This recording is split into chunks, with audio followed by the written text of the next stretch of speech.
Otep à tous, bien-aimés frères et sœurs. La situation de la Grande-Bretagne est pire que ce que nous croyons. Ça dépasse l'entendement. Je préfère encore être en Afrique que d'être en Grande-Bretagne. La santé, le domaine de la santé en Grande-Bretagne a pris un coup tel que c'est la faillite totale. En Grande-Bretagne, on est arrivé à un moment donné où 13 hôpitaux par jour fermés les portes. 13. 1, 2, 3, 4, 5, 6, 7, 8, 9, 10, 11, 12, 13. Par jour, pas par mois ou par année, par jour. Vous avez des hôpitaux, quand vous regardez le reportage là, vous avez des hôpitaux où le toit est en train de tomber sur les malades. L'eau coule de partout. Un hôpital à Londres, en Angleterre.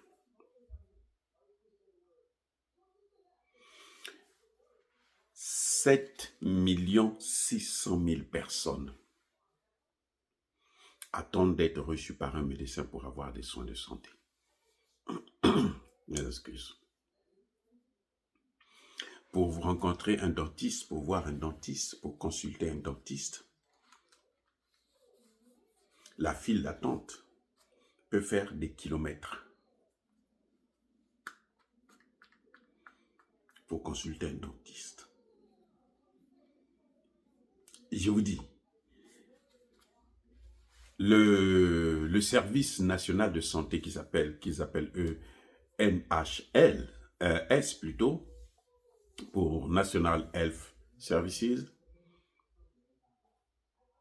est dépassé et débordé. Il est en faillite. Donc, quand vous voyez les Britanniques là, aller faire la guerre en Ukraine, aller donner de l'argent en Ukraine, chercher de l'argent donner en Ukraine, c'est parce qu'ils estiment que la guerre peut les aider à relancer leurs économies en Europe. C'est le cas de Macron. La France est en faillite. Si vous ne savez pas ça, mais je vous informe, la France est en faillite. Donc, au niveau de la Grande-Bretagne, ça c'est seulement un seul domaine, la santé. C'est complètement délabré. Il n'y a plus rien à faire. Ils ne peuvent pas sauver le système de santé. Vous savez, quand vous passez votre temps à persécuter les autres, tôt ou tard, le même Dieu là,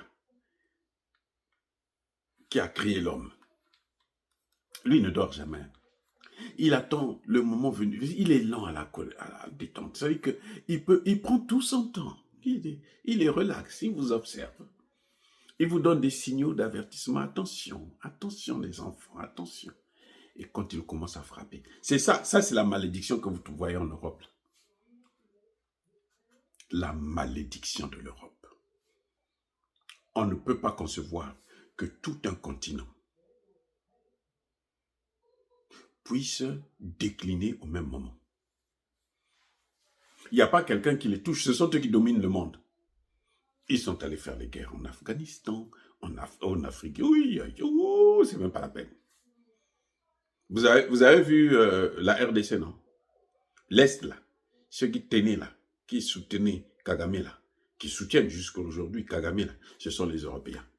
Il y a aussi les Américains, mais les Européens là, eux, ils sont des inconditionnels. Malgré le pillage systématique des matières premières en Afrique, regardez, leurs économies sont délabrées. Toutes les économies européennes sont en chute. Mais quand même, ils veulent faire la guerre en Ukraine. Les amis, c'est incroyable la situation qui se passe en Grande-Bretagne et dans les autres pays européens. Soyez bénis, abondamment bénis par le Dieu des Kémites et par nos ancêtres évangélisés. Mais que tous ceux qui persécutent le continent africain, le pillent et le déstabilisent, qu'ils soient noirs, blancs, chinois, arabes, juifs, indiens, qui qu'ils soient punis, maudits, foudroyés, neutralisés, écrasés, effacés par le Dieu des Kémites et par nos ancêtres évangélisés. Vive l'Afrique éternelle, j'ai dit et j'assume.